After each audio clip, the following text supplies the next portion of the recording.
இன்னைக்கு நம்ம ஸ்க்ரீன்மேட் சேனலில் டைரக்டர் அபிஷன் ஜீவிந்த் இயக்கத்தில் ரிலீஸ் ஆயிருக்க டூரிஸ்ட் ஃபேமிலி படத்தை பற்றி பார்க்க போகிறோம். இது இவருக்கு டேரக்டராக மொதல் படம். இப்போ இந்த படத்தோட ஒன்லைன் என்ன அப்படின்னு பார்ப்போம். கொரோனா டைமில் ஸ்ரீலங்காவில் ஏற்பட்ட எக்கனாமிக் கொலாப்ஸ்னால இன்ஃப்ளேஷன் பயங்கரமாக ரைஸ் ஆகுது. அதனால் பல பேர் அவங்களோட வாழ்வாதாரங்களை இழந்துருந்தாங்க. அதில் அஃபெக்ட் ஆன ஒரு தமிழ் ஃபேமிலி கடல் மூலயமா ராமேஸ்வரத்துக்கு யாருக்கும் தெரியாமல் வராங்க. அங்கேருந்து யோகி பாபுவோட உதவி மூலயமா சென்னைக்கு வந்து குடியிருக்காங்க. ஃபேக் ஐடென்டிட்டிலாம் ரெடி பண்ணி அக்கம் பக்கம்லாம் ரொம்ப நல்லாவே பழகி சந்தோஷமாக இருக்காங்க. அந்த டைமில் ராமேஸ்வரத்தில் நடந்த ஒரு பாம் பிளாஸ்ட்டுக்கு இவங்களையும் ரிலேட் பண்ணி எல்லாரும் தேடுறாங்க.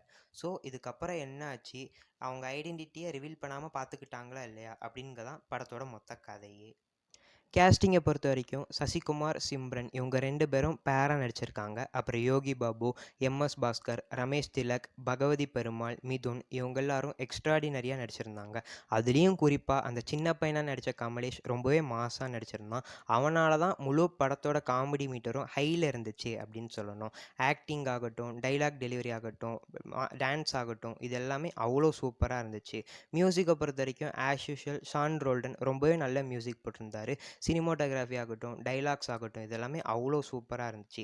எல்லா கேரக்டர்ஸ்க்கும் தனித்தனி எமோஷன், தனித்தனி எபிசோட்னு கொடுத்து அது எல்லாமே அவ்வளோ அழகாக கோர்த்துருந்தாங்க. படத்தில் சசிகுமார், சிம்ரன் இவங்க 2 பேரோட கெமிஸ்ட்ரி ரொம்பவே நல்ல ஒர்க் அவுட் ஆயிருந்துச்சு. பெர்ஃபார்மன்ஸ் வைஸ்லையுமே 2 பேரும் அவ்வளோ சூப்பராக நடிச்சிருந்தாங்க. என்னதான் இவங்க எல்லாரும் ஒரே காலனியில் இருந்தாலும் முகம் கொடுத்து பேசாமல் இருக்கிறவங்களுக்கு மத்தியில் அது எல்லாத்தையும் சேர்க்குற மாதிரி சசிகுமார் கேரக்டரை போட்டு அதுக்கு இவங்க சீனை கன்ஸ்ட்ரக்ட் பண்ண விதம் ரொம்பவே சூப்பராக இருந்துச்சு. இது ஒரு காமெடி படமாக இருந்தாலும் இங்கே அங்கே படத்தில் நிறையவே பாலிடிக்ஸ் பேசியிருக்காங்க. அது எல்லாமே ப்ரீச் பண்ணுற மாதிரி இல்லாமல் ஜஸ்ட் வித் அ ஃப்ளோ அப்படிங்கிற மாதிரி தான் இருந்துச்சு. படத்தோட கிளைமேக்ஸ் என்ன தான் கன்வின்சிங்காக இல்லைன்னா கூட ஓரளவுக்கு மேட்ச் பண்ணி முடிச்சிருக்காங்க அப்படின்னு தான் சொல்லணும்.